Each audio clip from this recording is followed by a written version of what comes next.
जो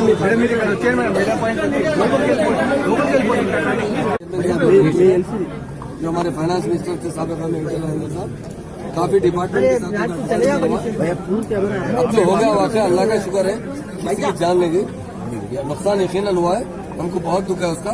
और जरूर हम जितने अस्पताल चले हैं शायद 3-4 दिन में उसको रिहेबिलिट करते हैं। अभी पुलिस फायर क्लियर शाम तक आने के बाद कल से बनाना शुरू करेंगे। नुमाइश सोसाइटी की तरफ से, एग्जीबिशन सोसाइटी की तरफ से उनको माली मदद की जाएगी और उनका रहने करने का पूरा इंतजाम किया गया।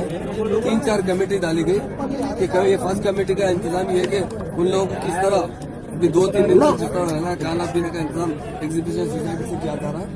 दूसरी कमेटियों का नुकसान क्या हुआ, क्या क्या किस तरह से नुकसान हो, उसकी किस तरह मुआवजा की जाए। एग्जीबिशन को भी और 13 दिन के लिए 15 फरवरी के बजाय 28 फरवरी तक एक्सटेंड किया जाएगा। उसकी जो आमदनी होगी वो पूरा इन लोगों को दिया जाएगा जिसके दुकानों को आग लगी है। और नेक्स्ट टाइम यह नहीं होने के लिए बाज़ाब्ता तरीके से पुलिस डिपार्टमेंट और फायर डिपार्टमेट और यहाँ के सोसाइटी के मेंबरों के बीच में मीटिंग हुई है। वो अंडरग्राउंड पूरा पाइपलाइन डालना चाहते हैं एग्जीबिशन में। हर 5-6 साल के बीच में एक कनेक्शन रहा तो जब भी पानी की जरूरत पड़ेगी ऐसा ना हो, फिर भी उसके लिए प्रिकॉशन लिया जा रहा है।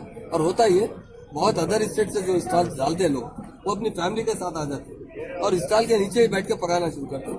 उसके लिए उन लोगों को अलग पकाने के लिए कोई एरिया अलॉट करने की बात की गई, दूसरा एरिया दे देंगे जहां पर वो पका के खाएंगे, नहीं तो होटल से मंगा के खाएंगे। पर एग्जीबिशन के अंदर ऑलरेडी उनको इंस्ट्रक्शन दिया गया कि एग्जीबिशन में पकाने का, स्टॉल में पकाना नहीं चाहिए, पर उसके बावजूद भी वो करते हैं। ऐसे लोगों के ऊपर सख्त एक्शन लिया जाएगा और आइंदा ऐसा ना हो उसके लिए पूरी एहतियात बरती जाएगी। और इन लोगों को जहां भी हो सके जरूर बनाएगा।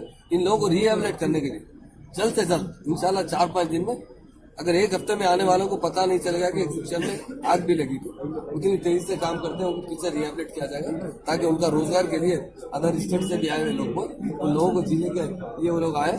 जरूर हुकूमत की तरफ से भी उनको मदद की जाएगी और एग्जीबिशन सोसाइटी की तरफ से उनको जहां तक हो सके फिर से कारोबार शुरू करने की पूरी मदद। कल जब आग लगाई गई थी, जब फायर ब्रिगेड आया तो उसका वाल नहीं खुल रहा था, पानी नहीं आ रहा था। ऐसा नहीं था, पूरा फायर ब्रिगेड बहुत अच्छी तरीके से फायर डिपार्टमेंट जो काम किया है।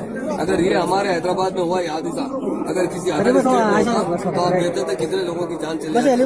महकमा बहुत, फायर डिपार्टमेंट, पुलिस डिपार्टमेंट इतना एक्टिव था। रात में मैं आया, एक आदमी तो बहुत तारीफ कर रहा था, एक आदमी ने कहा था उनसे, और दूसरा तीसरे आदमी कह रहे थे नहीं साहब फायर डिपार्टमेंट बहुत अच्छा काम किया साहब, जान लगा के काम करते हुए अगर वो जरा ही लापरवाही करते पूरा एग्जीबिशन की स्टॉल जल जाते। बहुत अच्छी तरीके से कंट्रोल किया गया। सर आप इतनी दिनांक की बात कर रहे हैं तो रात में हादसा हुआ, सुबह से उन लोगों को बुलाया गया, सुबह से खाने पीने का इंतजाम, रहने का इंतजाम किया गया। अभी रेवेन्यू डिपार्टमेंट वालों को बुलाया गया, आरटीओ लोग, वो लोग सर्वे कर रहे हैं। अभी फायर डिपार्टमेंट को बुलाया गया, वो क्लियरेंस दिए तो बना के दे देंगे। और एग्जीबिशन सोसाइटी वाले अपने तरफ से बगैर एक पैसा लिए वो स्टॉल्स बना के देंगे उनको। ये हमारा पूरा तयक़ुन है। वो लोगों के, हम भी अपने भाई, हम उनके भाई की तरह पूरी तरीके से हमारी जिम्मेदारी उनकी सेवा करना। अगर कोई हादसा होता तो वो तो हादसा है, और उसके बाद रिलीफ देना ये हमारी डिपार्टमेंट की जिम्मेदारी, हुकूमत की जिम्मेदारी, एग्जीबिशन सोसाइटी की मुकम्मल तरीके से की। अगर ये हादसे के बाद जो भी रिपोर्ट आएगी उसके बाद जो भी सीएम साहब डिसीजन लेंगे, या एग्जीबिशन जो सोसाइटी है ना, ये ऐसी सोसाइटी है जहाँ 18 से ज्यादा इदारे चलाती है। अभी वो लोग बाज़ाब्ता तरीके से रेजिडेंशियल स्कूल 500 बच्चों का बनाना चाह रहे हैं। अगर इसके बावजूद भी अगर खामी नजर आती तो गवर्नमेंट जरूर इसके ऊपर जो भी एक्शन लेना है सीएम साहब